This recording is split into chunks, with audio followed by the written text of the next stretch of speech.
Okay, we're back. Oh, that mic's up hot. Okay. Sorry about that earlier. I had to adjust the camera and some stuff. So, we are now officially doing Minty Monday, Splatoon 1 story mode. Definitely not on my PC, and definitely not on a emulator of WiiU, a WiiU emulator. That wouldn't be, ethical or anything. So, that would be terrible. That would suck to do that. Anyway, so as you might have guessed, this is not actually the story mode yet. This is like opening tutorial. I'm just gonna go through everything because of how this game does its like opening stuff. Like when you enter the lobby for the first time, it gives you the sort of story. It starts off the story for the story mode. So, basically it makes sense. Also, I'm not showing you the WiiU. Oh, I need to change the sensitivity. This is way down. Basically, it starts the story mode as soon as you enter the lobby for the first time. So as soon as you complete this tutorial. So basically, you can't really, like, play the game. Like, in order to start the story mode, you have to go through the tutorial, and then you can't play the game without starting the tutorial. Resetting the camera. I'm so used to the rolls. Splatoon 3. Which is going to be, yeah, that's going to be bad within these two. Obviously, I'm going to change the sensitivity up because I play on the highest or second highest sensitivity. Can we do the... Okay, at least you can do that Splatoon 2 thing. If there's lag, there's... Oh, with X. I already remapped that to B.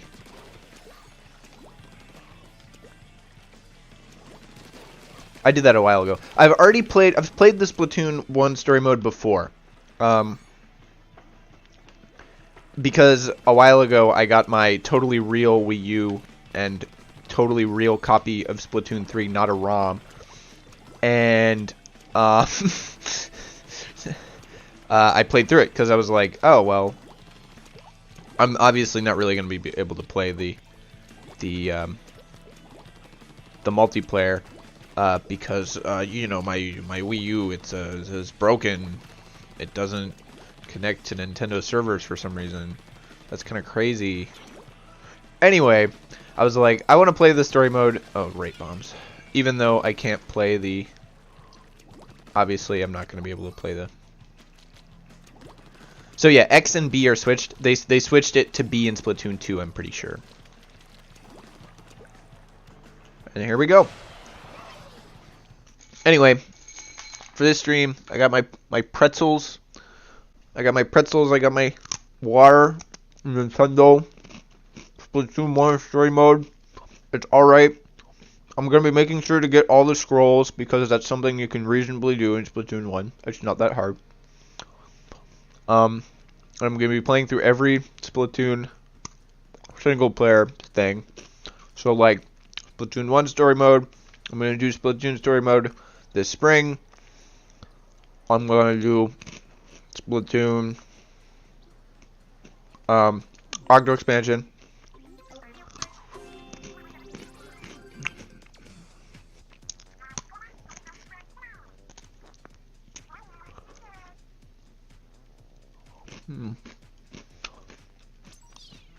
It's the news. News flash. And it's also Callie Marie, who are like the news people in this game. I'm not gonna like spoil.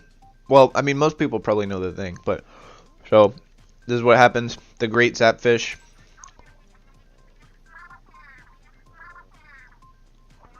Also, it's like, I don't know, the Great Zapfish is weird, because it's like, on one hand, it's like, it seems to, they imply that it powers the city. Oh, also there's the UFO, which is an interesting thing later. They imply that it powers the city. I think I've seen those characters before, actually. The ones on the left image. Anyway, if you haven't already guessed, I'm pretty big into this Splatoon lore. They never claim if it actually powers the city, and here they're like, well, they still have power. So, it's like, oh, well, it doesn't directly power the city. Maybe it puts its stuff into, like, I don't know, batteries or something. But then they're like, oh, it'll be fine. Oh, yeah, the UFO. I forgot they directly mentioned that. Apparently a UFO crashed. That was in the tutorial mission. It was one of the little objects you could do.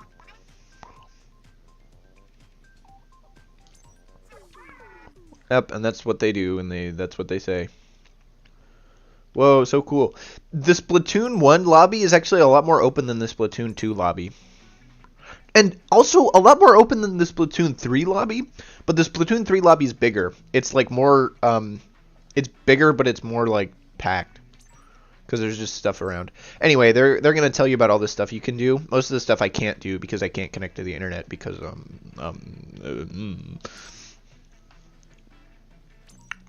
yeah, so this is the big tower. That's the lobby. Those are the shops. They had, like, it used to be called, like, a mall. Nowadays, like, they just have the shops be different shops. They did that in Splatoon 2. They're also, yeah, the whole fresh thing. That's one of the more interesting things that popped up in Splatoon 3, which oh, crap. I dropped the shot. Give me a second. I really need a better strategy for this. I'll just put this on the bottom. Here. So, it's always been that you couldn't buy stuff from the shops until you, like, played, like, once or twice. Like, you have to play enough. You have to get to level 5. It's not that hard to get to level 5. And it was always a little awkward, because it's like, why will they not serve you? That's a bit, like, right? Not serving people is a bit of a weird thing. Battle Dojo is like private battles, I guess. There's a guy who turns in your sea urchins. He's different than Merch. Merch is in 2 and 3. That guy's called Spike. Oh look, it's the cuttlefish guy who is like, okay, his introduction here is very like weird considering what happens later. Right? He's a weird guy mixed up in something dangerous. And they tell you just to start playing the game. There's also Judd over here. And of course all of these generic people. And you can run into them, which is different than... They kind of got rid of that feature. That is interesting. So we're going to go through there. We're going to go through there. But you start at level 1. And Judd tells you to go to the weapon shop. And we're going to go... We're going to actually go because I want to show off some of the stuff that you can do. Oh, and I need to...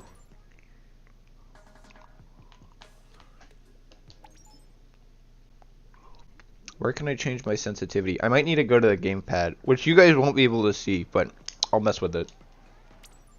Hold on. Yeah, gamepad. Oh, right. I forgot you have to actually, like, click on the gamepad. Okay. Camera sensitivity. I can turn that all the way up. There's no sensitivity settings. Stage information, blah, blah, blah, blah, blah, map. Okay. I turned the sensitivity all the way up. I don't know if that'll do what I want it to do. Anyway, this is the stuff you start with. Which is whatever. And...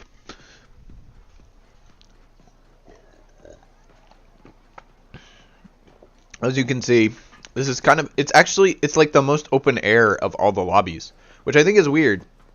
But not really surprising given like the stuff, the like deal with the later Splatoon games. Oh, Battle Dojo. Oh! Huh. I didn't know that. Honestly, that's probably... I wish they'd bring that back. That's a good idea. That you can just... If you want to play with someone, you can just connect more controllers and then... But they can't really do it, I guess, because of the whole... So this is the guy...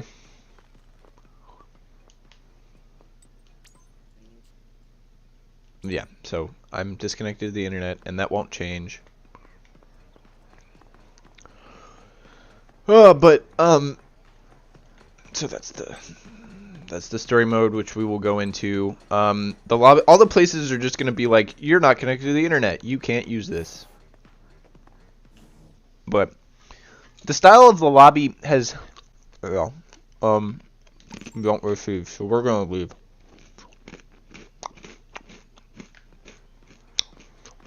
So now, here's the shops.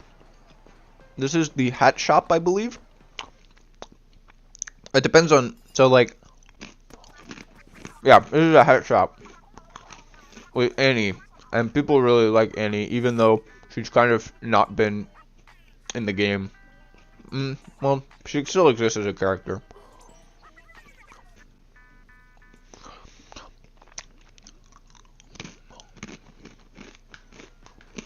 She's a sea anemone. That's why her name's Annie. See, that's the thing. This is a shirt shop. I don't remember who does this one in Splatoon 1. Oh, right. It's Jalonzo. Well, I think the jellyfish who runs the shirt shop in Splatoon 2 is canonically related to Jalonzo. And then this is the shoes.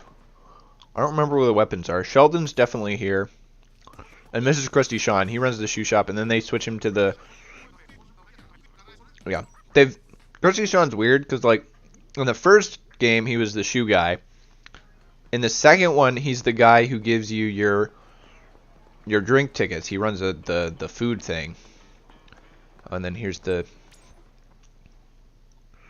yeah, we have to look at the thing to do that, which we aren't going to play. That's silly.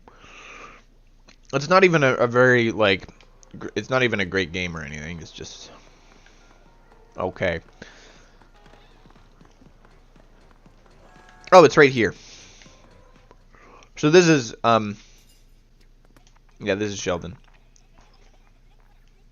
Yeah, Sheldon's been the weapons guy. He'll probably stay the weapons guy unless they get rid of him, which seems unlikely. But who knows? But yeah. Krusty Sean, they turned into like the reward, the like stretch reward. They turned him into the stretch reward person. Anyway, this is how it starts. You go into this thing and you're just a guy. And after that weird opening, and he's got this like conspiracy theorist board, right? And he says the Arcturians are coming. No, like... The point is, he is presented as a crackpot, right? He's presented as some weird guy who's like got a conspiracy theory that these weird alien... I guess it's applied to be aliens with the UFOs.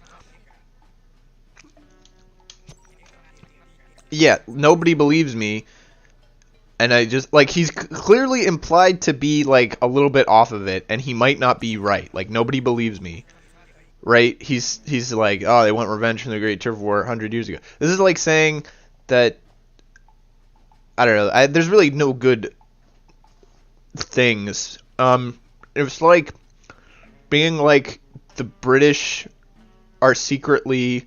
The British did 9/11 because they wanted to get back at the U.S. for leaving for the revolution.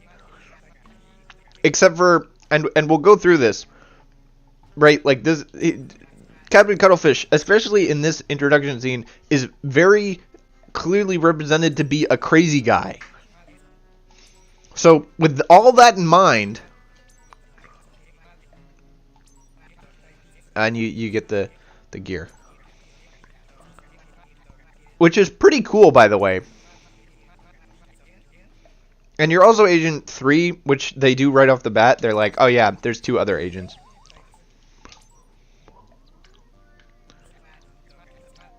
But, okay, this is better. Camera controls are kind of what I needed. But you see he's got his little thing here.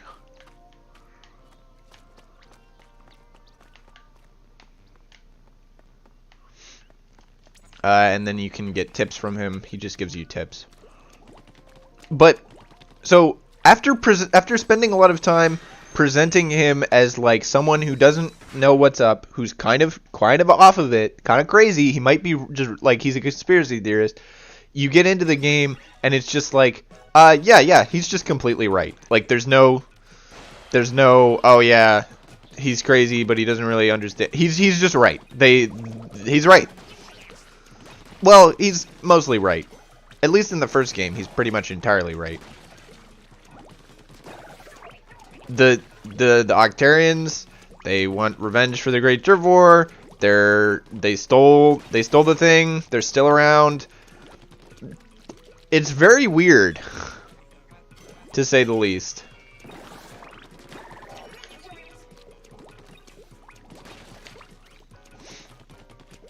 Anyway, the game isn't like super complicated. It's basically kind of a platformer, which is interesting compared to the rest of the game.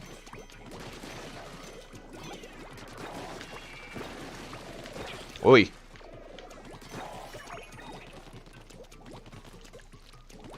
And of course the music's quite good, as always.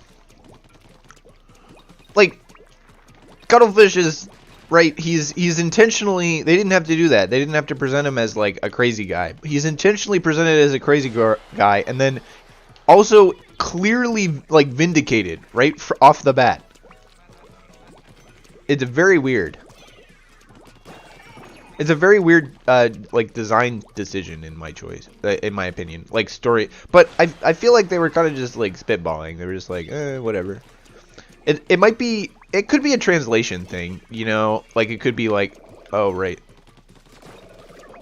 It could be that, like, in the Japanese version...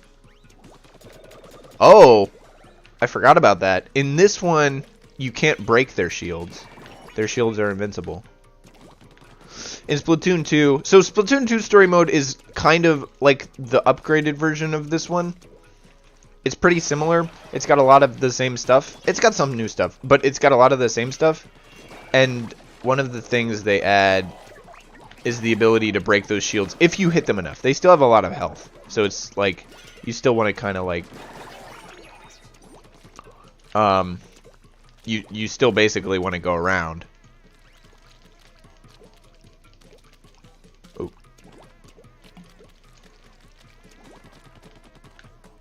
Oh, there's a box up there.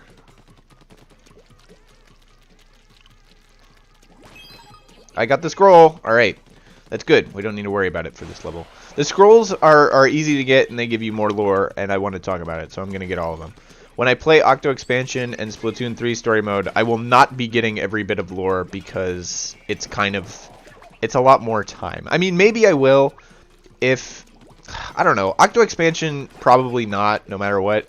Because the lore, like, there's a lot, basically in Octo Expansion, they don't have the scrolls, they have they have the little mem cakes, which are interesting, and I've gotten all of them before, but they're kind of a lot of work to get all of them, and they also don't give you that much lore compared to the scrolls. Because the mem cakes are kind of, sometimes aren't, like, important things at all. They're just like, oh yeah, trees. Trees are cool. However, it is interesting because, like, technically that's the voice of the player character, which is interesting. Anyway, that's the key.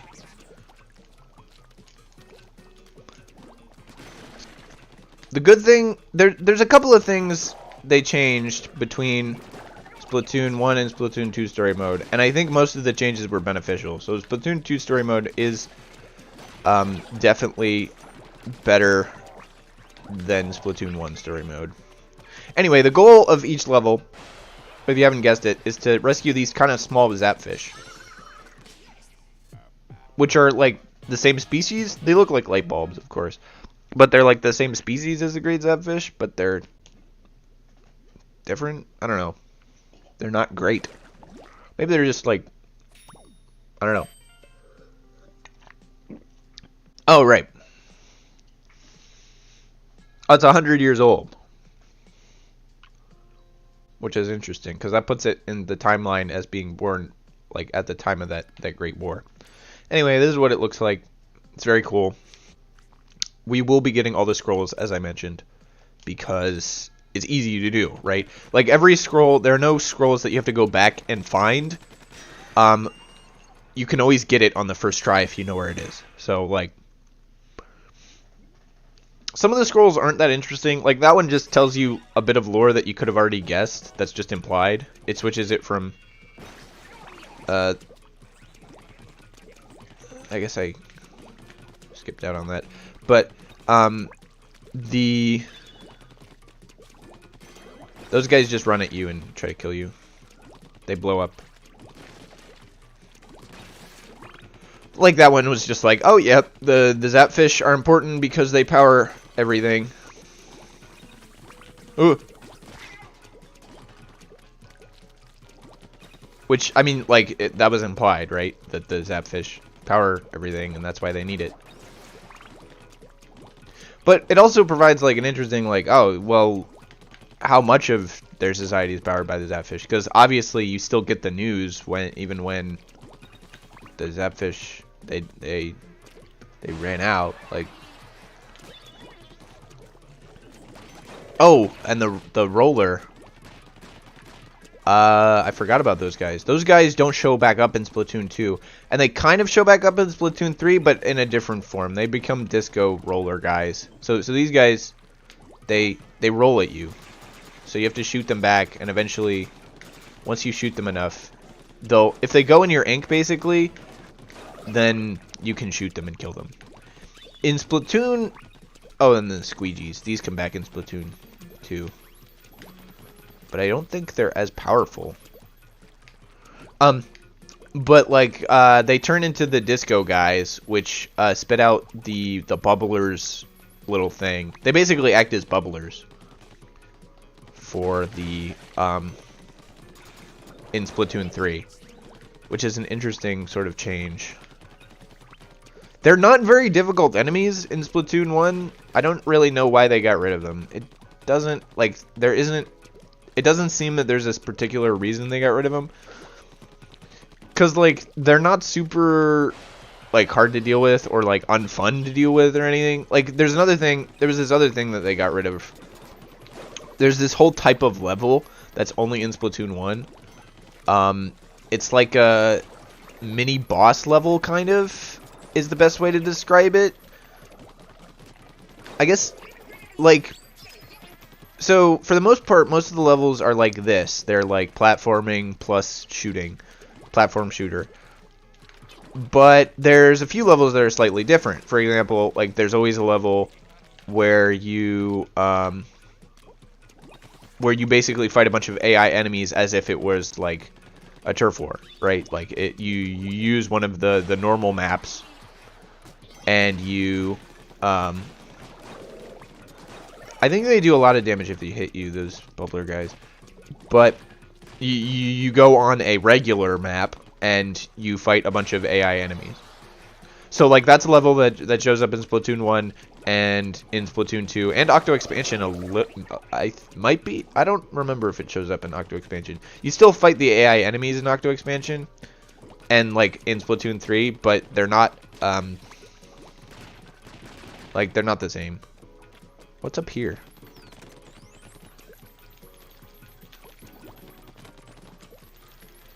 I need to get up. Ugh.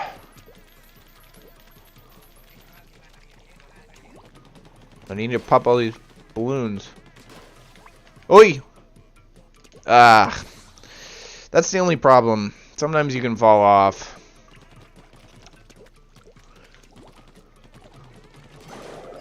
Just, oh! Like that.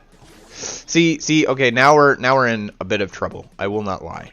You get another life every time you hit a checkpoint, so it's not that problematic, but it can be annoying. Okay, I'm just gonna take this little extra one. I wonder where it goes.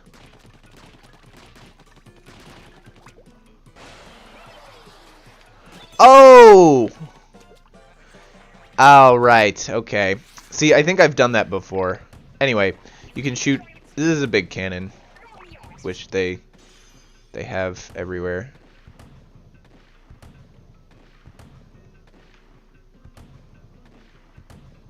Might as well just ink everything. Anyway, so as you can see, this is kind of a bit of a race to get to the thing before the squeegee messes it up. The good thing is most of it's already inked, so like, you know. I didn't get the sunken scroll in this level. Okay. I'm not planning on finishing this in one go, so I'll go back and get the sunken scrolls later and we'll talk about them. Cuz they're pretty good.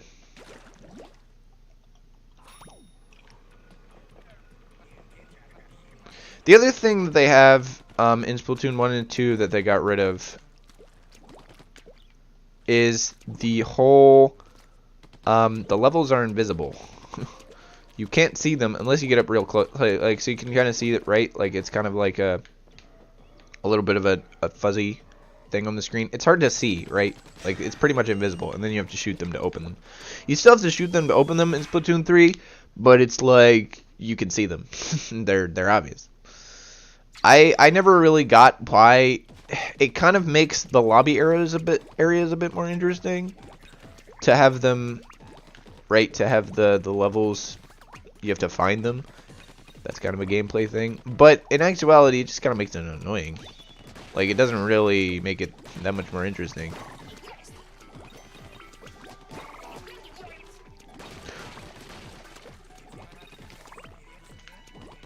Anyway, this whole, like, the whole story mode kind of acts as a mini tutorial, especially at the beginning, for these first 3 levels, because...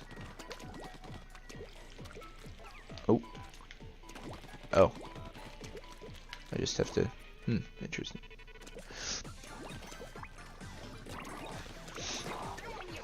It acts as kind of a secondary tutorial, and they'll always say, like... especially for the first 2, I'm pretty sure the point they didn't really use these that much in no they used them in Splatoon 2 story mode. The ink rails. It's the slide ink. They're not called ink rails. They're called something else. You ride on them. And the special. The ink Zuka. Which is actually pretty good, because you just kind of spam, and it sends out big things. Like, the purpose of the story mode, at least in Splatoon 1 and 2, definitely, was, and they've claimed that it's still the purpose in Splatoon 3, is basically to be like, oh yeah, this is how you, not how you learn to play the game, but like how you improve your skills, kind of, if you're new. Oh, there's the thing. We definitely want to get that. I'll have to miss the... I guess I'll have to go back and get the second one later. I will get most of them, because most of them are in not, like... They're in relatively easy spots. Splatoon 2's... It's more of an issue in Splatoon 2 than in Splatoon 1, where you, like, can't find them. There were a couple in Splatoon 2 that I was like, oh wow, I would have not found this. But there were a bunch that I was like, oh yeah, that definitely makes sense. That I would have definitely seen that, and I did, and I picked it up. Splatoon 3, when I started playing it, was so funny because I had kind of recently played Splatoon 1 story mode. There's the bomber guy. He throws out bombs. He's kind of annoying. And the special, I think the Zuka is the only special you get for the Splatoon 1 story mode. Oh, you don't actually need this. Anyway, it fires this sort of like... I like it better, like I like it better than the Trizuka, because the Trizuka, I mean, technically the Trizuka is better because it, well, I don't know.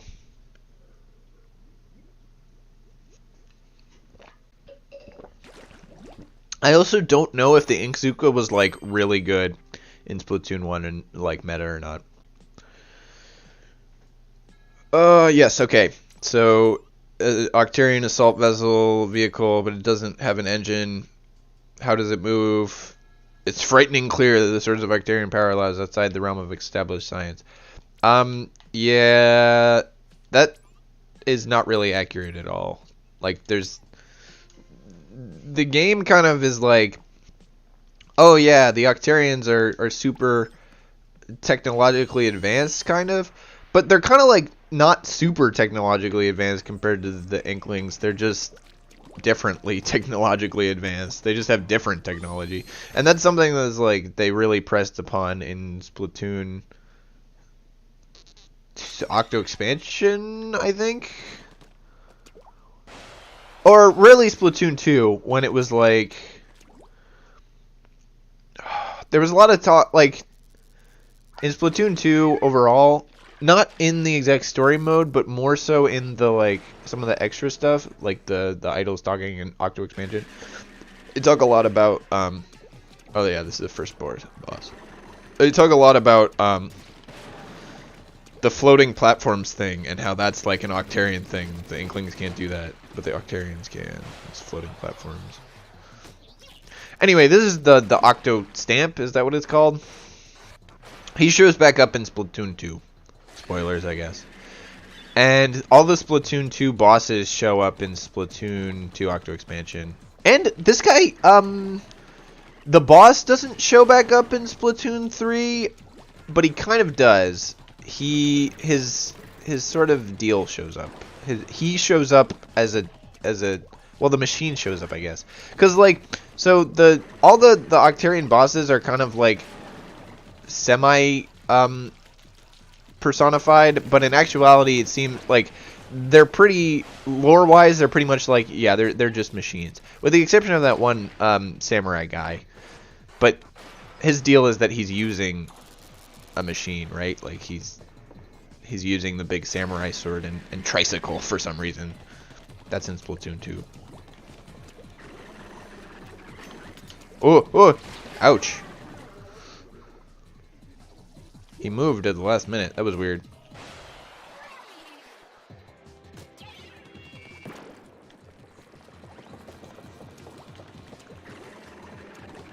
Ooh.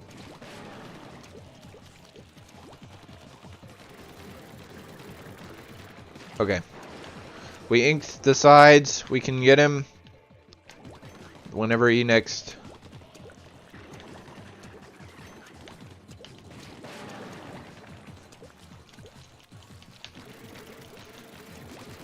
Alright. They're all 3 hits. They're always 3 hits. That's kind of the deal. With Nintendo games and in general. Like, this guy has, like, legs and stuff, but... Also, the source of all power for most Octarian stuff is just the Zapfish. Like, that's just their plan. They just plan to use the Zapfish. As far as I can tell. They don't really talk about it that much. Anyway, you always just get the scroll whenever you do that. Yeah, the mighty Octo Stamp. He comes back in Splatoon 2, and then he's in Octo Expansion, and then the machine. Oh yeah, there's a transmitter thing. Every time you defeat a boss, the great Octo Weapon, they're just the big machines that they were talking about. And yep, and he's like, "Good job. Now you can go to the next area." There's like 4 or 5 levels, or like. Oh right, you just get the a bunch of I don't know. You just get a bunch of like stamps for the bosses.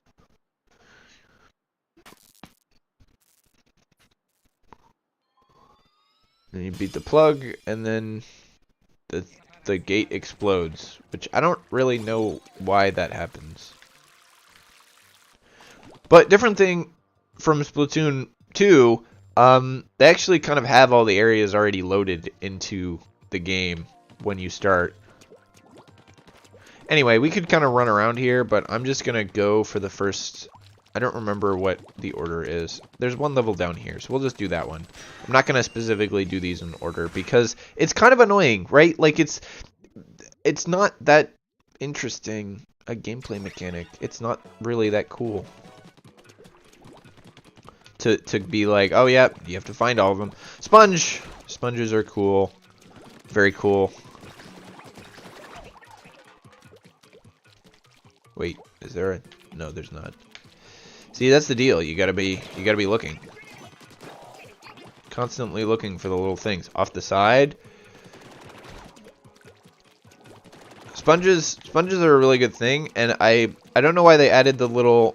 in Splatoon 3, they added these blocks that you can hit that, like, they act like, there's a similar block in Mario, I think, where you like hit it, and then it goes, it has a little path it travels on, and then it'll flow back after a while. They don't actually, in my mind, I was kind of like, oh, why'd they add these? They don't really need them because they already have the sponges and the, there's another thing that they have. It's the little roller things, which they also use in Splatoon 3, but not as much, because they mostly replace them with the... I guess the rollers have to be straight, though. That's sort of the deal. And the sponges also have specific things. Specific, like, requirements. So I guess they're easier to use. I don't know.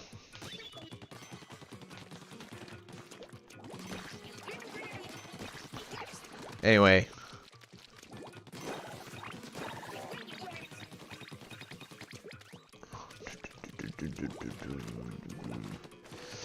As you can tell, the story mode for this game is not very hard, or it's like good, fun to play, but it's not like challenging.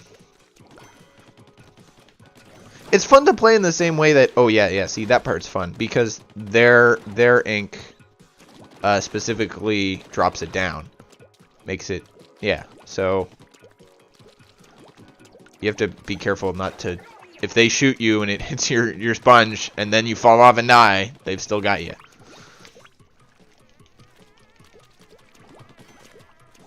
Anyway.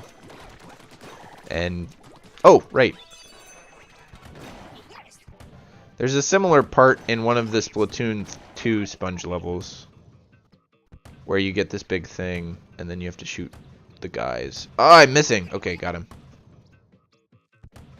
Got him. Got him. Alright. And I can even hit the Zapfish from here because they just kind of go forever. Anyway, now that I've cleared all that and I haven't gotten the Sunken Scroll, I guess, that's okay. I'm already planning on going back and getting all of them, so I'll do that not on stream, probably. In Splatoon 2, there's a lot more incentive to replay levels, because in Splatoon 2, the first time you play a level, you have to take a specific weapon through it, but then afterwards, after you've beaten the level once, oh, I didn't want to go back, you can play through it with any of the selected weapons, which is basically, they basically got a version for each, like, it's basically just the normal gun, the splatter shot, the splat charger, the splat whatever. Like, it's like the basic version of every weapon. Anyway.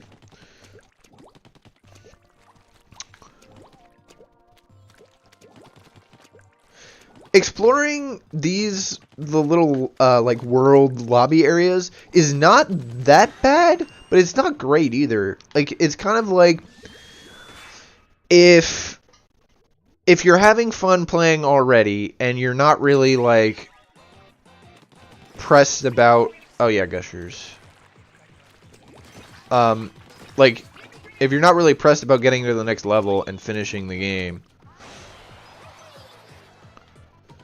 Basically, it's only annoying when... Oh. Okay. It's only annoying when you want to play the game and they don't let you. Or, like, you can't because you haven't found the next one. So it's only annoying when you want to play the game but you don't want to just, like, mess around. When you're... Oh, yeah, the stampers. The octo stamp.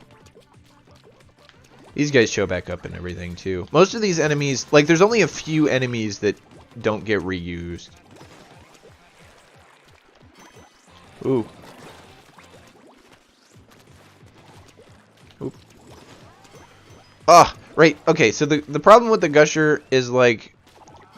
If you... Oh, right. I can just hit those. If you hit it while you're on top of it, and then you try to jump off of it, it's kind of like a trampoline, where if you time it wrong, you'll just, like, die. You'll not go as far. But if you time it right, you can get a little boost, which is good. But it's hard to time right, basically. I'll show it to... Yeah, see, like, there. Oop. So, if I'm here... Yeah, see, like that. Or, alternately, if I time it wrong... I'll not get the jump, and then it'll just be sad. So they're kind of annoying to use as platform elements, basically. That's my point. However, this level, I do like how they do it with the, like, all the gushers going up as, like, elevators. It's really cool, and they don't really do that again in Splatoon 2. They kind of just use the gushers as more traditional style elevators. Like, they don't really design a level around it.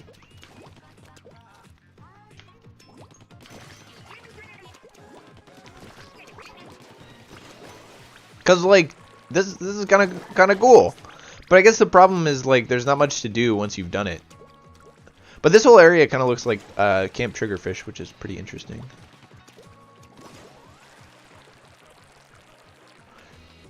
I also think they decided that the big long gushers that are like act like big long elevators were bad. So, oh, that was level 4. See, so that was the one I should have done first, technically. But like, you can do them out of order. There's not really the order. Honestly, is kind of more for the sunken scrolls than for the actual levels.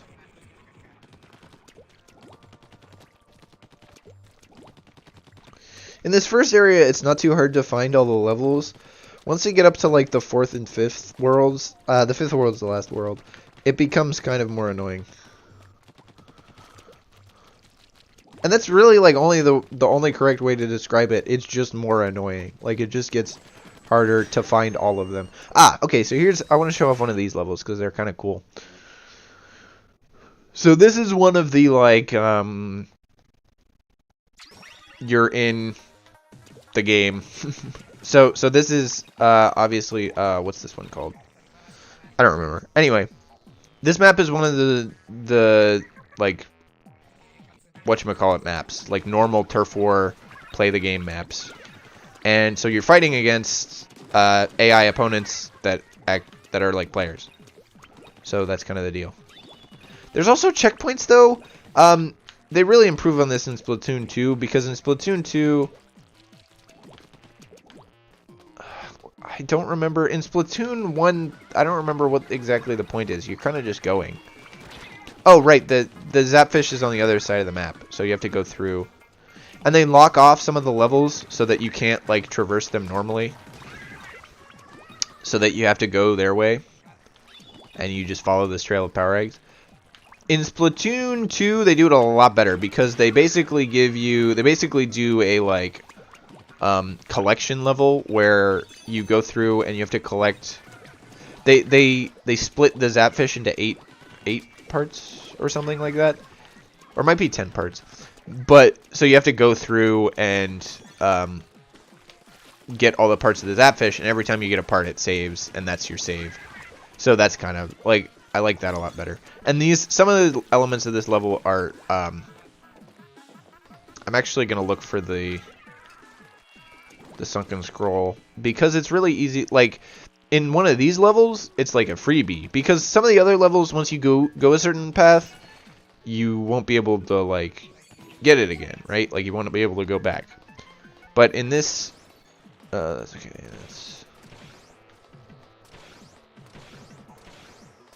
I'm just shooting randomly at this point. It's probably in one of these. But for one of these levels, like the whole level is available from the start. So it doesn't make sense to not go through and find it. And go, or, well, really it's go back and find it. See, there it is. Because it's free. Ooh.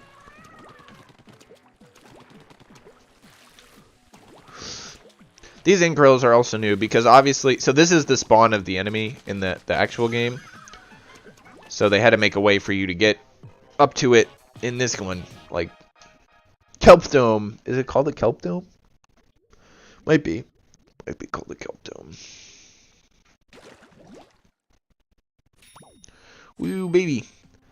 Oh yeah, this one doesn't really mean anything. It's just called Paradise Lost by Octo Angelo, and it's a recreation of an actual piece of artwork, Renaissance artwork that's called Paradise Lost by Michelangelo, which has Adam and Eve in the Garden of Eden with like the snake. And in this version, it's two octolings with fish, with clownfish, I guess, in the Garden of Eden with an evil inkling as the snake. So it's like, I think that was the last level, technically. Oh yeah, there's a bunch of use that they kind of got rid of for the gamepad in Splatoon 1. And a lot of it, like, it isn't, I'm gonna be honest, they're not wrong. It wasn't really necessary. They weren't entirely wrong to take it out of there. Oh, this is one of the other levels I was talking about. So, this is the Octo Striker levels, which have some great music, but kind of suck. So, like, that's basically how this level goes. Is it's a normal level, except for as you're going through, this guy's just shooting stuff at you the whole time. So they're kind of supposed to be more stealth levels, I think. Obviously, so if you're in your ink, he doesn't target you, he doesn't attack you. But obviously you can't stay in your ink the whole time because you need to shoot things and do other stuff. So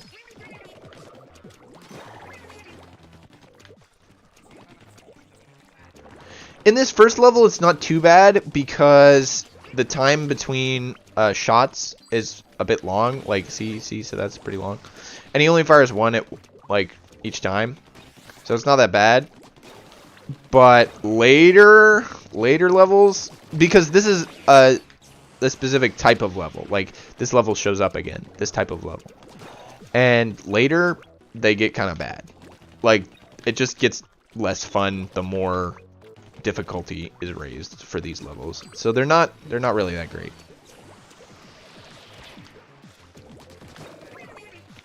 This one's not too bad though. And the song that they always play specific songs with some levels. Like, for example, the level we just played always has a specific song on it all the way through. Oh right, this is also kind of similar to the tutorial area, which I think is intentional.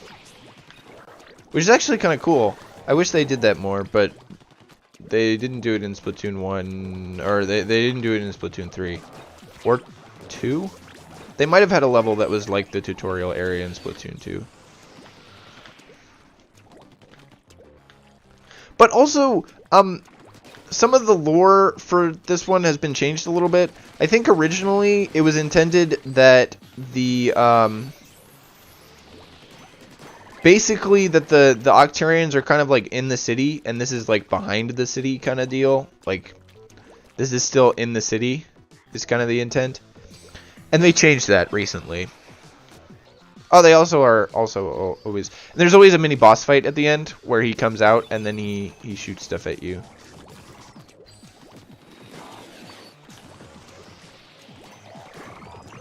And you have to shoot him, but he runs away. So sad. But once you shoot him, you're done. And then in the other levels, there's more. There's more guys, and there's more ink strikes, and they come faster, and it's just more annoying.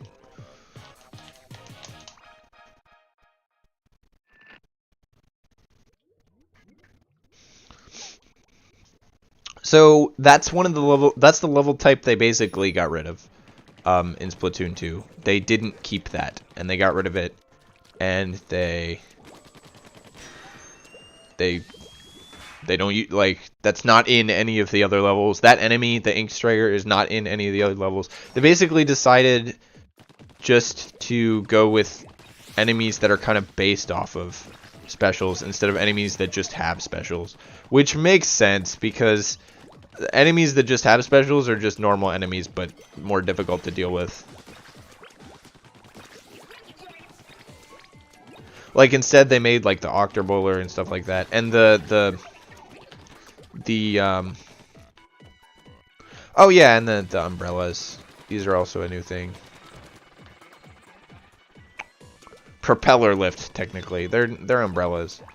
Those show up everywhere still. Although in this game they have like specific things, and this one specifically uses them like in an up and down fashion. It's like, oh yeah, you're going up and down. And they have these little things. Later, I think even later in Splatoon 1, they'll kind of get rid of that. They'll be like, oh yeah, no. They'll just be on anything, and then that thing moves. Wait, wait, wait.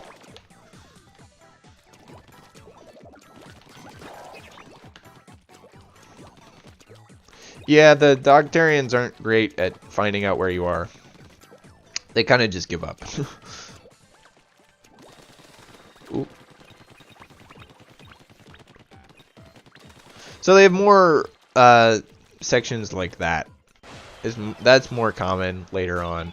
And like this part is really like, this is kind of the track these levels take later on.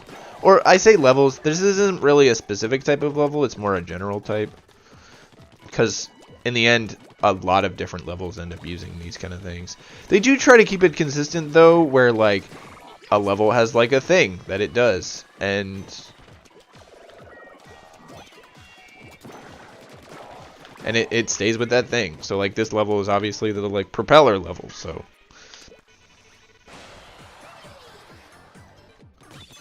And like the sponge level earlier, where it was like, oh yeah, sponges are everywhere. That's what the thing is.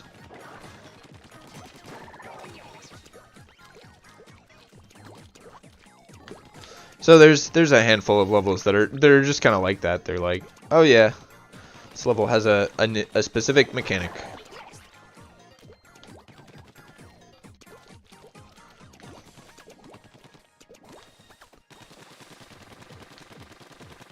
Anyway, there's a Zapfish, and you can throw a bomb at it and free it.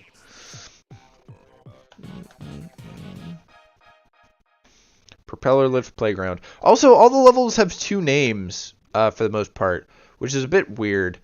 They keep that in Splatoon 2, and I think into Splatoon 3. Oh, whoops, I did not want to go back down. I am so glad that they added the, like, hold and charge feature, because the amount of times I've accidentally bumped that that little button and then just accidentally gone back in, kind of annoying. Okay, where's the last one? So we came out here. We got one over there. Oh, it's probably up there. Cuttlefish. He'll say funny stuff. A lot of the stuff he says in Splatoon 3 is references to stuff he says in this game. Because in Splatoon 2, he's not in the story mode. He's in Octo Expansion, but he says, like, in Octo Expansion, he kind of says, like, he doesn't really give you hints. He's just like, I'm rapping. That's what he does. The spreaders. These guys are cool. I like this sort of mechanic, because they always have a top that you can ink that they won't get rid of, but they get rid of everything that they slowly go over. So it's kind of a cool deal. Especially later on, there's always a section, I think there's a section in this level too, but there's definitely a section in Splatoon 2 where they're kind of in like a rotation, but you can stand on them. So if you follow, like, they're moving like up and down, and if you follow them, you'll eventually get a sunken scroll. If you just like stand on one and wait until they get to the bottom part of their rotation.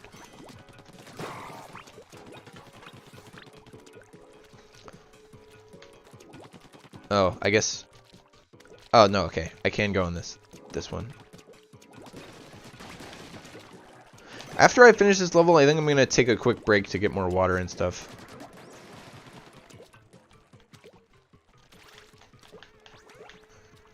Oop, oop, oop.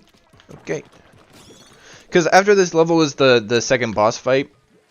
So, one thing that's interesting. Oh, yeah. At some point, Cuttlefish just starts telling you random stuff. Pretty much. That happens in all the games.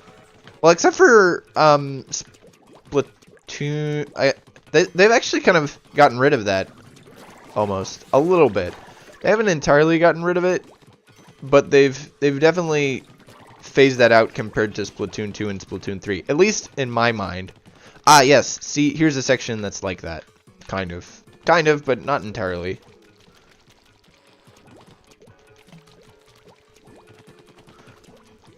I mean, the problem here is that I don't have that thing they added in Splatoon 3 where you can just hold. Ugh. Hold on a thing.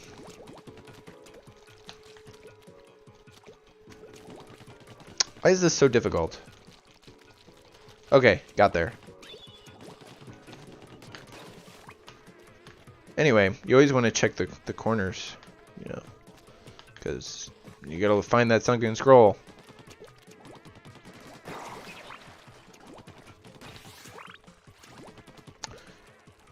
Ah, yes, one of these sections. I like these sections. There's a section like this in Splatoon 2. Now, this section doesn't give you a sunken scroll, but the section in Splatoon 2 definitely does.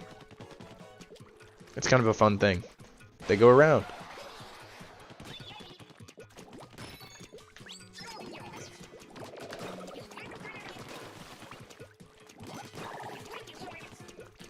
Oop.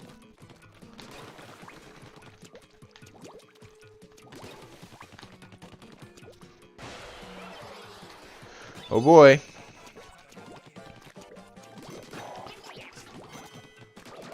Oi. Oh, I didn't get the other one. I gotta wait for him to be in the right position. There we go. So you can go this way, which is like they're covering it up, so it's difficult. The good thing is those guys can't really kill you, right? Like they don't like touch you and you die. It doesn't have that thing, so. Anyway, I'm gonna take a quick break. Let me check how long I've been streaming. Almost an hour. We're gonna take a quick break, and I'm gonna come right back to do that boss, which I don't remember what boss that is, but it'll be fun. So yeah, boss, ghetto. We'll be right back.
Okay, I'm back. And I'm back in frame too. Okay, that's good. Alright. We're back. We're gonna go kill this boss. We're gonna maybe do the next world. And then... I guess we're just gonna finish it off there. I don't know how far I want to get at this point. Definitely not finishing the game this session. I should need like 2 or 3 more. This guy is... I don't remember what this guy is. I just need to... I just want to finish this. Oh, right. He's got his little shoes. He's like a... He's like a little guy. Oh, he throws balls at you. That's why he's got the shoes. And then you can ink this stuff and kill him.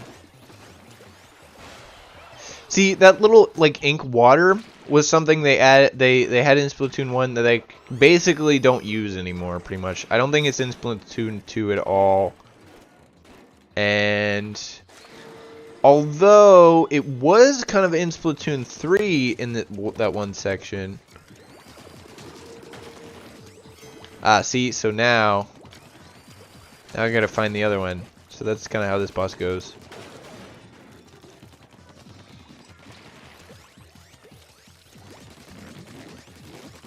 Yeah, they didn't use that sort of like, oh, there's this water you'll go in, you'll die. They didn't use that in Splatoon 2. In Splatoon 1, they use it here, and then they use it at those other guys who throw the ink strikes at you.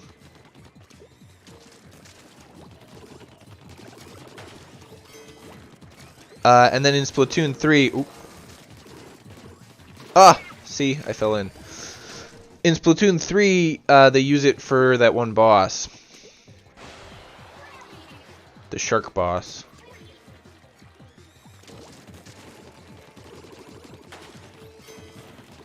I think this is the final, well, like, wave, anyway. Final stage, so... This boss, like, I get why they didn't bring this boss back. He's not very difficult. Also, the whole, like, shooting out balls thing is, like, not really a thing that's anywhere else. Like, it's kind of just this guy. He's kind of the only one who does it. I mean, I guess it's the octo balls that he has that make the thing. But there's not really much going on there. Anyway.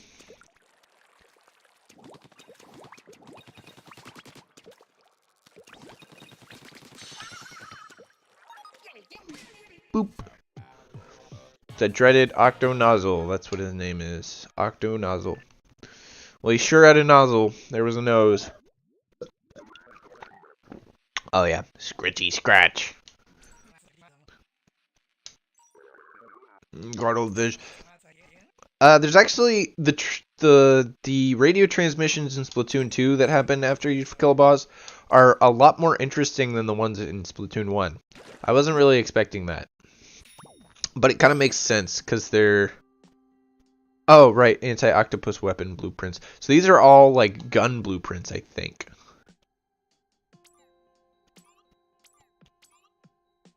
Anyway. Now that I've finished that, I can go do more levels in a new world. No! I didn't want to go back in. I accidentally tapped it. I'm so glad. I will repeat this 1,000 million times. They added so many quality of life improvements from Splatoon 1 to Splatoon 2 and then to Splatoon 3. There's just so much like quality of life stuff that you're like, oh yeah. Love that. Yeah, so the levels in Splatoon 1, the hub areas quickly get a lot. The bad thing is that once you get to level... Hold on. Oh, right. I forgot I can upgrade my gear. And I can get the other bombs, which I will. So this is a burst bomb, obviously. That's the one that you just throw, and it's just... Yep. Yep. Yep. There we go. It's burst bomb, and it costs less ink. Which, by the way, they don't actually have the line on it here. It just makes a little noise when you get it. And then the other one is the Seeker, which is a slightly different. It's like a combination of the auto mine and the curling mine. So as we see, oh whoops. So it kind of goes out in like a straight path like the curling mine and eventually explodes. But it does have some homing abilities. Like if you kind of throw it in the general direction of an enemy, it'll home on to them and attack them.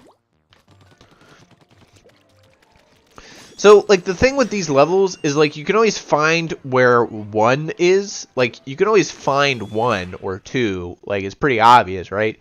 But it's hard to find all of them, which is what you need to do, right? Especially in Splatoon 1, because the levels in Splatoon 1, it's a lot... Okay, so this is the invisible path area. This is another, like, oh, this is Octarian tech thing.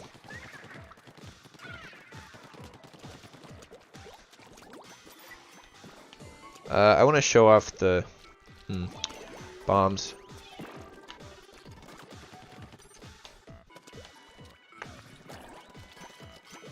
Oh, I missed it.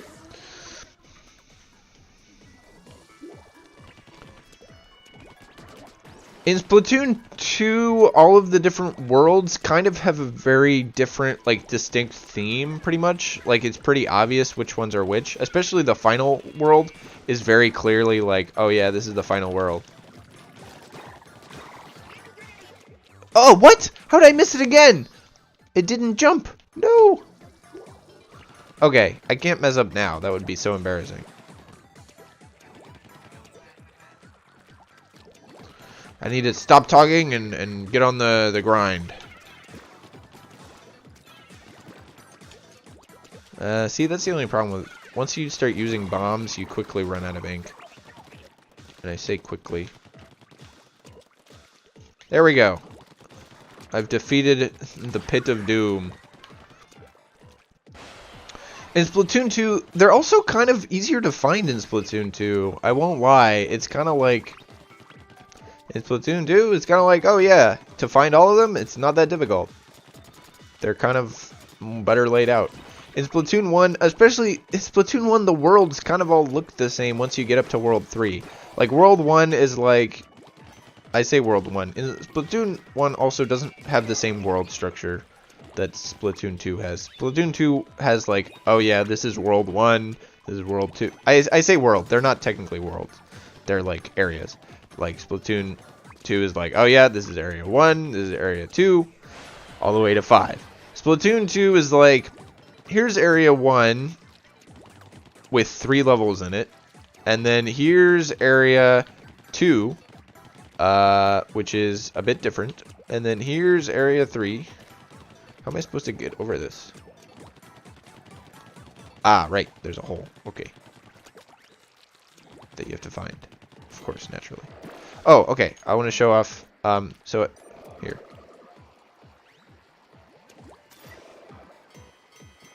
That didn't really work. They've got homing. Oh, yeah. Here we go. Okay. So we can aim them, and then they'll go right for that one. So it's kind of homing, but it isn't really. It isn't the same as the other ones. It isn't really the same as the auto bombs. It's more similar to the curling mines. Yeah, so this one's the fun part, where you just have to be really careful. And they put a squeegee on it, which is really funny. I really like that they did that, because I feel like in Splatoon 2 they didn't do that. They have the same they have invisible paths as well, and they actually have invisible paths in the hub area for this one section, which is really nice. But they didn't add squeegees to it, which I think is a really funny idea, right? Like the squeegees, like I think that's a good thing that you should do, right? Like you should definitely add the squeegees to it, because the squeegees will get rid of, you won't be able to see with the squeegees, so it's kind of funny. But like it doesn't matter because you know the path is there, right? So you're okay. But practically, it's funny that the squeegees are there because they just serve to be funny.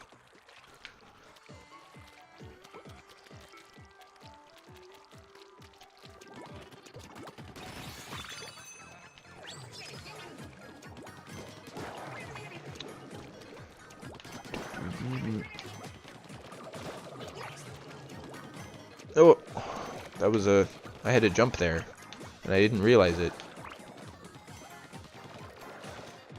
Anyway.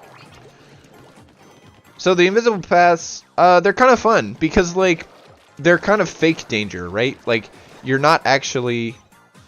It's not actually a problem that the paths are invisible, because you just ink them, and you're planning on inking them anyway, right? Like, in general, right? That's the idea. So, you just go on them anyway. So it doesn't become... It's kind of just a fun thing. I really like the invisible paths. I wish they did more of them. I wish they did more in Splatoon 3, but I understand why they didn't.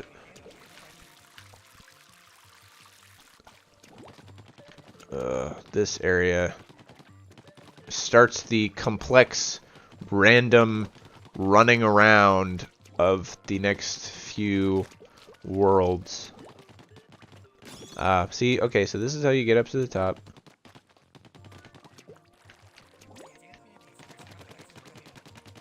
It can ink him. He's now all teal. Yes, I know how to use a special weapon, Captain Cuttlefish. Don't worry. Oh, there's one over there.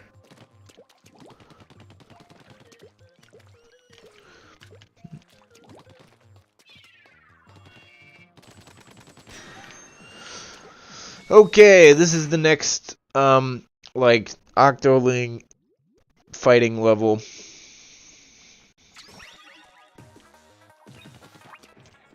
It's kind of the same deal. Except for it's at, the skate park, Black Belly skate park.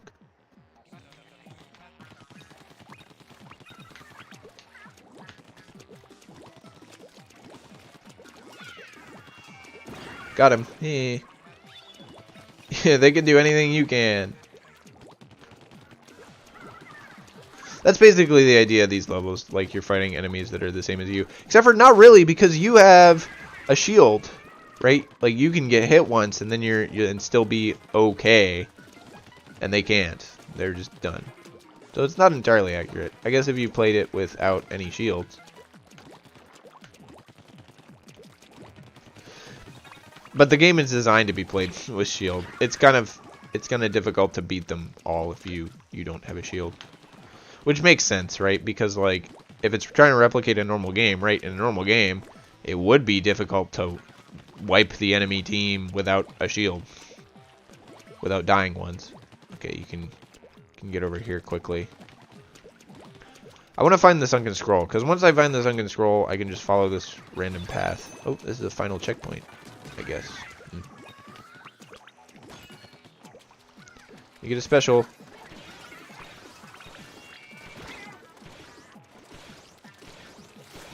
I got him. Yeah, I don't know if the Inksuka is good or not. I mean, I'm sure someone who's played Splatoon 1 could tell me, but...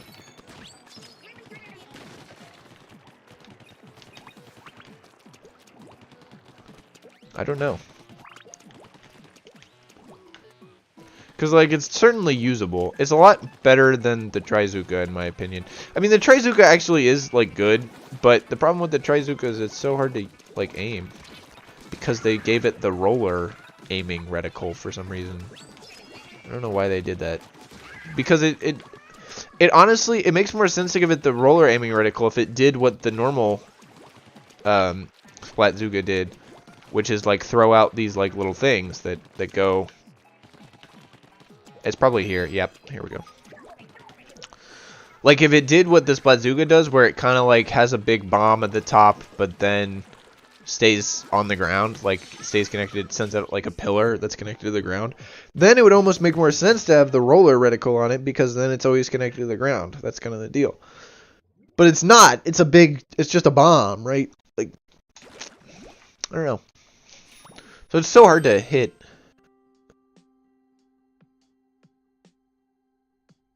Oh yes, this is about the Great Turf War, which would make sense if we collected more, but I haven't been collecting them, so we will collect them. I will get all of them and look at all of them, but right now, okay, where does this lead?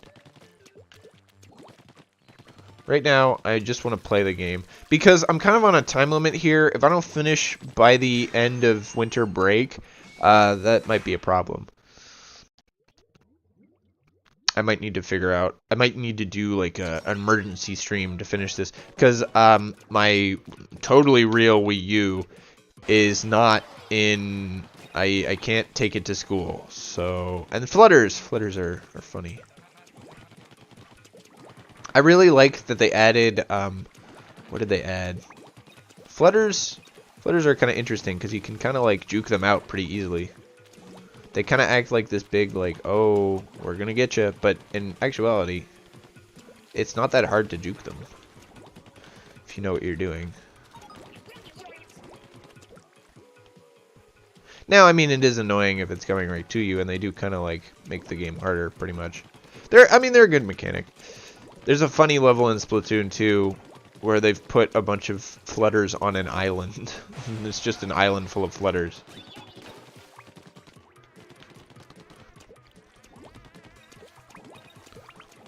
And I think somebody makes a, like, yeah, somebody makes a comment about it in game. It's like, there's just an island full of flutters here. That's kind of crazy. Is there anything else left to get in this area? I don't think so. Oh. Oh, I got it. Woo. This is probably the sunken scroll. Yep.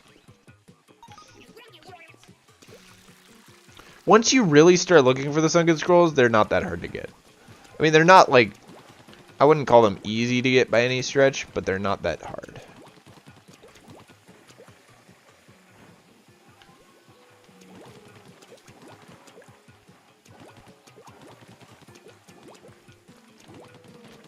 See, the flutters can get annoying depending on the situation, though. Oh, they do notice me. See, that can be annoying. And this one goes all the way over to the next area.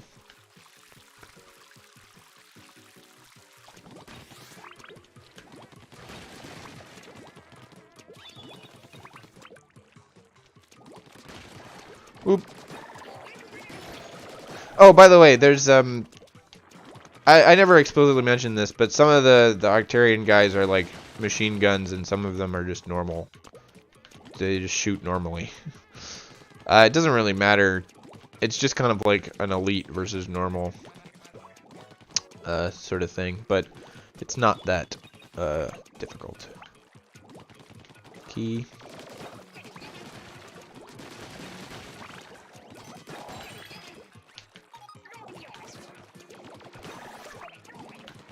There's the key. Yeah, the keys become sort of like a pretty important thing.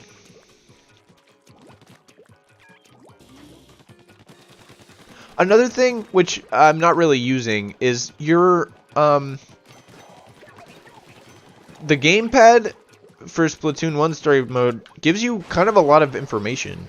It's kind of got an interesting like spy James Bond like aesthetic where it's like, oh yeah, you can see a bunch of stuff.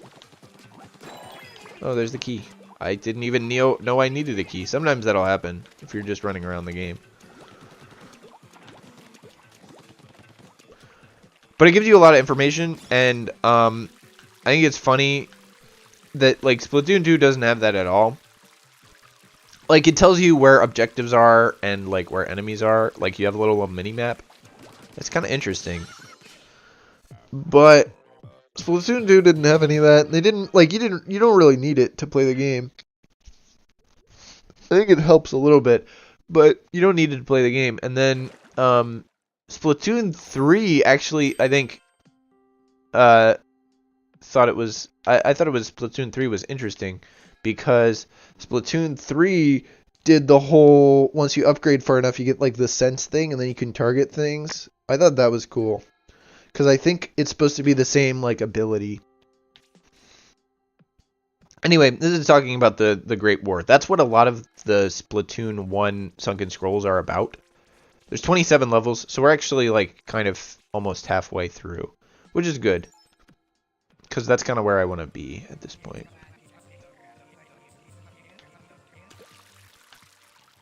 Where's the last one? Oh, it's over there.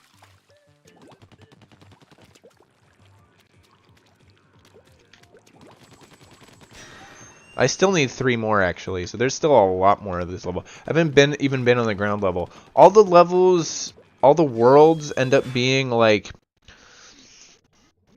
long or tall. They're all tall. So it gets kind of weird where like you'll start either on the ground level or you'll go up to the top level. You'll probably start on the ground level and then you'll like find all the ones that are easily accessible from the ground, and then you'll find all the ones that are easily accessible from the top of it. And then like you'll end up in this weird state where it's like there's a bunch of middle ones that are hard to find. Oh yeah, if you're like on an ink rail, then you can jump higher. It's kind of a funny thing. It doesn't really matter, but I understand why they would do it. Just like gameplay perspective, right? Like if you're on an ink rail, then you're more you're more likely to mess up, so you need more leeway.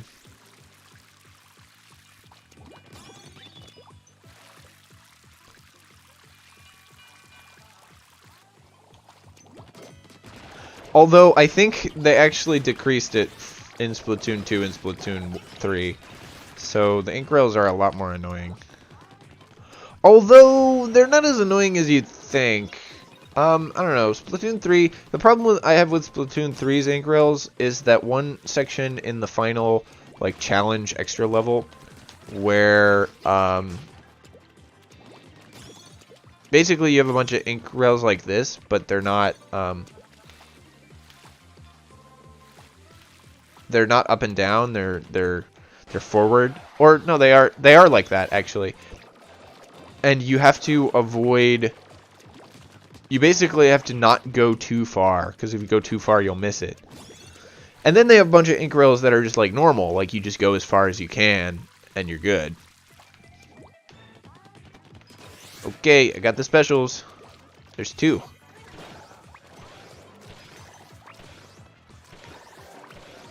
The thing is, the Inkzookas like go over everything. Oh, there's a bit of lag there. Because of the state of my WiiU, there might be a bit of lag in general, just so you're aware. I think it's been happening kind of throughout the stream, but it'll happen sometimes. But it shouldn't be super common. It shouldn't happen a ton. You should still be able to. Oh, whoops! How did I miss that? What? I'm kind of out of it today. It's been a weird day. Woke up too early. Went to bed too late last night.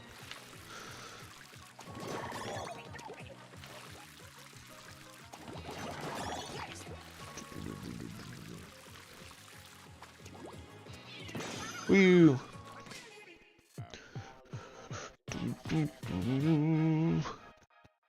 If you'll notice, the gear you get, your hero suit has been modified over the years. They look different, even though like canonically, it's all the same one. Also canonically, they have definitely changed it over time. Like the Splatoon 3 hero suit is like completely different from this one, and the Splatoon 2 one is also pretty much completely different. Okay, now to find the levels that I haven't found yet. See, this is always the annoying part. Because, like, there's always areas that you, like, check immediately, because you're like, oh yeah, there's probably something on top of that tower. That's pretty obvious. Oh, there's one over there. How do I even get up there? That's the other problem. So Splatoon 2 doesn't really have this problem, but Splatoon 1 does when you're trying to find out where the levels are. Frequently, you'll see a level, and then you'll be like, how do I get there? In Splatoon 2, if you see a level, then you kind of know how to get there. Like, it's pretty obvious. In Splatoon 1, there's many times where you're like, oh, I can see that up there. How do I get up there? Oh, this is one of these levels again. Yeah. Octo Striker.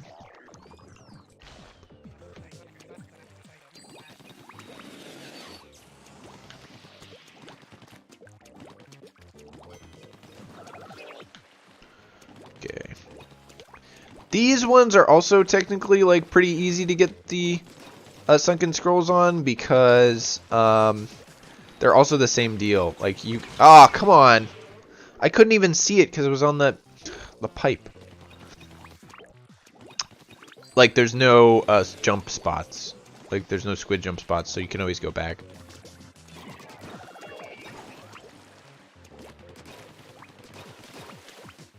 Okay, I don't want to stay on that pipe too long. The pipes are dangerous in this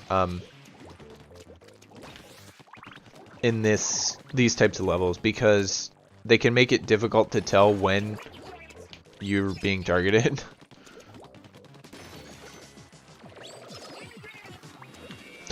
If you'll notice, you may notice this. There's a few times when I've just been subconsciously, oh wow, that was a big lag spike. Subconsciously just trying to do the backward squid roll. Which, when you try to do it, here, I'll do it, you just end up doing that. Because it's not a thing.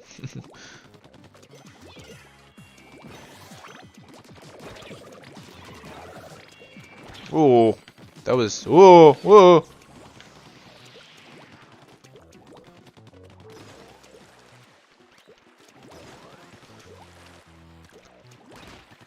I think bringing back the ink strike was probably a good move for Splatoon 3. But they also made it less oppressive. Because I'm going to be honest, based on just this, like, playing the single player mode, the ink strike's pretty annoying. I mean, I guess if you only get one, then it's not, it's a different sort of thing. Like, you only get one every time you use a special, so maybe it's not that bad. But anyway, this is what you look like when you have, oh, whoops. When you have all three pieces of armor. Your how you look changes, like what you're wearing changes based on how much armor you get. In Splatoon 3, they changed it to be like how upgraded your gear is. Which makes sense. Like, is it? Ah, here it is. Okay. Now I don't have to worry about going back and finding it. I need to upgrade my stuff. I have like 1,000 coins. 1,000 little salmon eggs.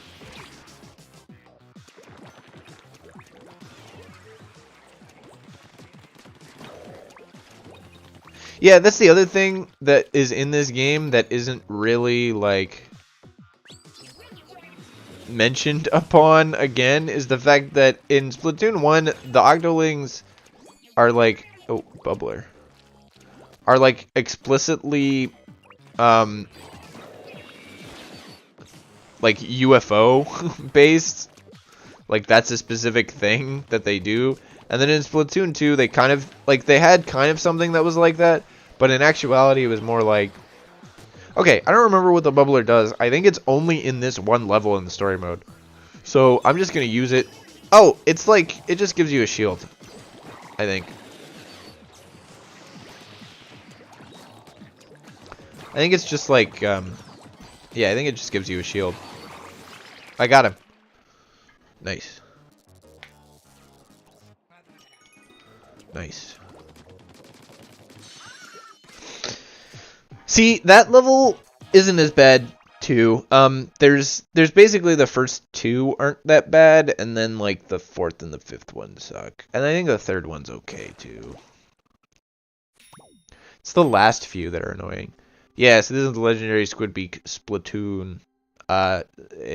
In the context of the games world, a Splatoon is a like military division. It's never really remarked upon. It's kind of like what's a good example? There's probably like a first-person shooter that's named like, it's probably bad, but there's probably one that's named like oh, I know where that last one was. Is it up here? Yeah. Like a first-person shooter that's named like Squad or something like that. Well, there's a video game company named Squad. They made Kerbal Space Program, but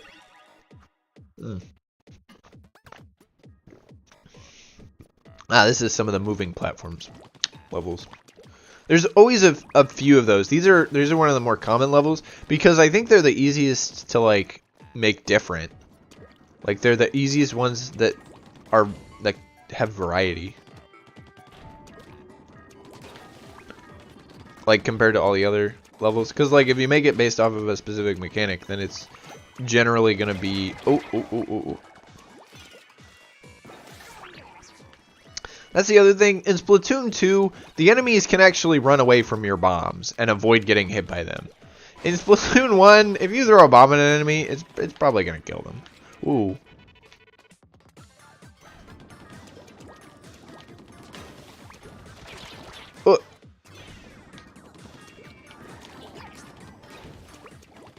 Like, see right there? I just killed the enemy just with a bomb.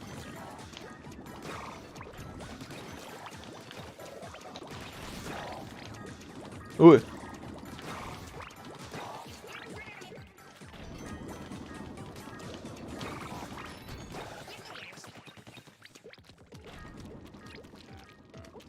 Oh, I wish I could squid jump. Okay, got there. Oof. The squid jump was a great, or the squid surge was a great addition to the game. All of the Splatoon 3 like movement changes were inspired. That's the term I'll use. They were inspired. Okay, you can't actually go through that area, so this is like a... In my opinion, in my formal opinion, all of the movement changes in Splatoon 3 are really good. And I don't think anyone disagrees with me. That's not really a hot take. That's just how it is. Yeah, so like they have like a UFO like thing. And there's like elements. It's more in Splatoon... Oh, whoops. In Splatoon 2, it's more turned of an... Like, it's more an aesthetic instead of like a specific thing that they like. It's more like, oh yeah, all of their stuff is like... Their platforms kind of look like UFOs. And like they kind of like, some of their stuff kind of looks like UFOs. When in here, it's like more like, oh yes, they are randomly going to places as if they were aliens and doing stuff.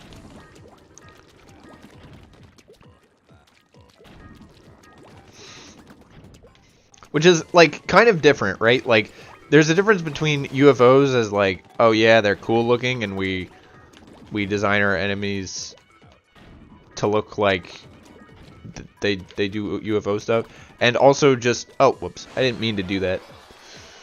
There was some bomb balloons that I wanted to get. Ooh, those tiny little ones that all the normal enemies shoot are well, they do hit pretty hard. But they're really easy to dodge and stuff, so that's why they're like the easy mode.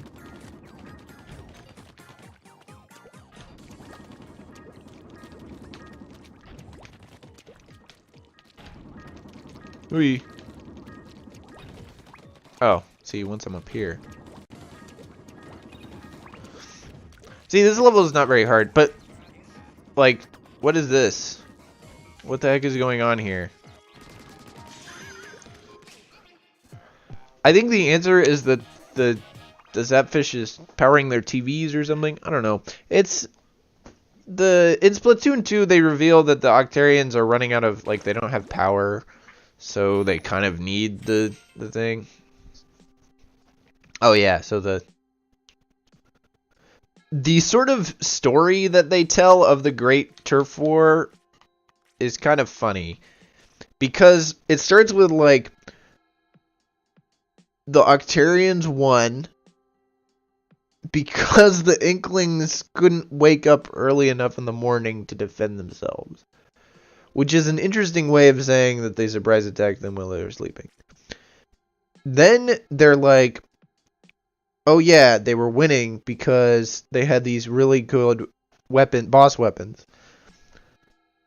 But then their plugs were carelessly pulled and they couldn't win. So then the Inklings beat them. It's a very weird rendition of probably the major historical event. Like, this is pretty much the major historical event in the world of Splatoon that actually affects, like, the Splatoon, like, lore and culture, right? Like, the stuff that the actual characters in the game care about. Because obviously, if you're talking about what actually, like, really matters in Splatoon, is the fact that it's apocalyptic and humans used to be around, but now they're not. But that only really matters to us. I mean, it kind of matters to the people, like the Inklings. But it really, like, really, right? Like, they don't really care. It's kind of like dinosaurs. This boss, I remember, I think was either really easy or... I think it was really easy. I think this boss is really easy. But it's kind of funky. Oh yeah, it's a big top. You just shoot it when it comes at you.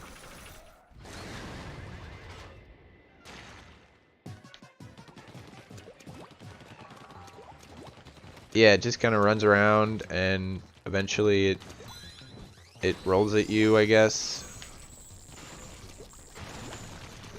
And then it becomes undone. What? I don't know, something was weird about that. Hold on. Because I remember this guy being really easy. Oh, you just have to ink enough of it, and then it pops out, and then you can kill it. Right, that's why this was really easy. You just throw a bunch of bombs everywhere.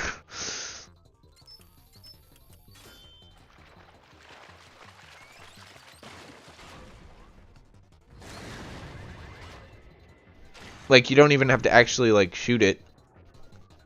And, like... Right, like, the point is that you're supposed to shoot it a bunch, right? Like, you're just supposed to walk backwards and... Yeah, okay. I remember why this one was really easy. Because it's really easy. You just are it's just turf war, but... Yeah, it's just turf war. You're just turfing it to get it.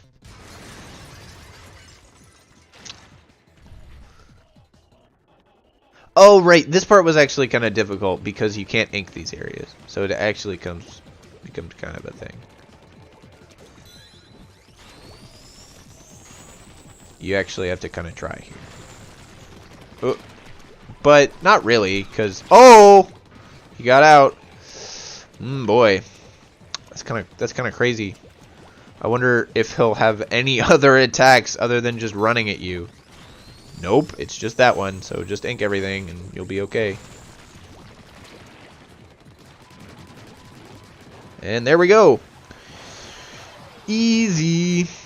Alright, I think I'm going to call it for this stream, because I think that's roughly halfway. I'll have to double check, but...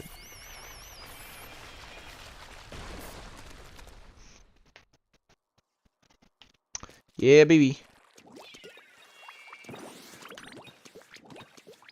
Oop. And we got the Zapfish.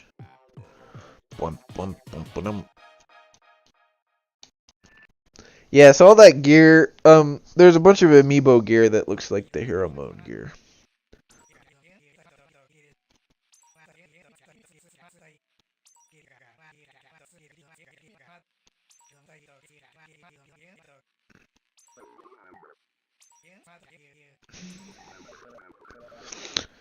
Oh yeah, this is kind of like an interesting thing. So he gets kidnapped, I guess. He does. I will tell you that he does. But yeah, okay. So that was there's 27 levels, and I've gotten to level 15 at least. So yeah, I'm like halfway through. So that's kind of the deal. He gets kidnapped by the final boss of the game, which is actually kind of an interesting way of doing it, right? That the that cuttlefish gets kidnapped like halfway through. Oh, he gets kidnapped like halfway through. I didn't realize that. I'm only like halfway through. I thought he got kidnapped closer to the end. That's kind of the deal. Cuttlefish kind of always gets kidnapped. It's a thing that happens surprisingly consistently in the story. To, you know, because it's kind of humorous. Because it happens, well, he's not in Splatoon 2 story. And then in Splatoon 3 story, well, in Octo Expansion, he kind of gets kidnapped. It's not exactly the same, but he does kind of get kidnapped. And then in Splatoon 3 story mode, he definitely gets kidnapped. That's how you start off the game, pretty much. Oh, this is the next area. This area is actually okay, but you can see how all of the areas kind of look pretty similar, and also they're all up, like they're all vertically, like. Now this one's kind of interesting because there's this horizontal, this underground section. I'm just gonna open these up. I'm not gonna actually do any levels yet. But like this world and the next one, which I think are the final two. Got it. They're all right. Like that's kind of the problem. Once you get to World 3, they're all horizontal. They're all up and down in terms of like finding all of the things. So it's kind of annoying. Plus, they really like to use these the squid rails. For better or for worse. That one doesn't even lead anywhere. It's just here.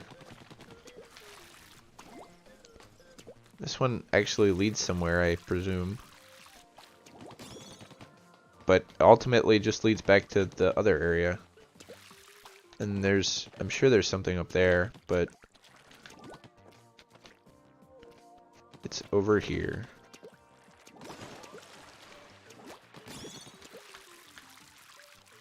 Honestly, it's not that bad trying to find all of them. The only problem is like, right, like the problem is if you want to play the game, you're kind of stuck doing this instead. You're like, oh, wow, I can't play because I have to I have to find all of this stuff. And it can get kind of annoying. I will not lie. I think I found some of them. I think I found like 4 of them. Which is pretty good. Oh, I should upgrade my stuff. Okay. We unlocked those. I mean, the ink tank is just automatic. Actually, I'll just upgrade things based on how much they cost. I mean, I could upgrade ink tank all the way, but I think I did that last time. I'll definitely upgrade ink tank first, though.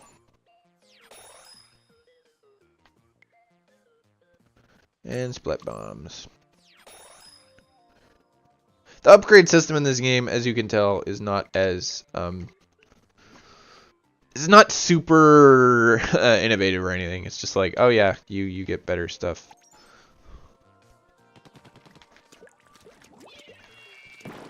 It deals more damage. Has a bigger blast radius. Cool. Anyway, I think I'm going to call it for the stream. I hopefully will finish this next time, although it won't be next week. Because next week, I'm taking a break, probably. I'm probably taking a break for, Christmas, basically. I'm going on vacation. So, yep, that'll be it. And then after that, there might be a little bit of an interlude, but I will then get on to Splatoon 2 story mode, and then we'll do Octo Expansion, and then we'll do Splatoon 3 story mode. We're going to do all of them. So, but it starts here. So yeah, that's the deal.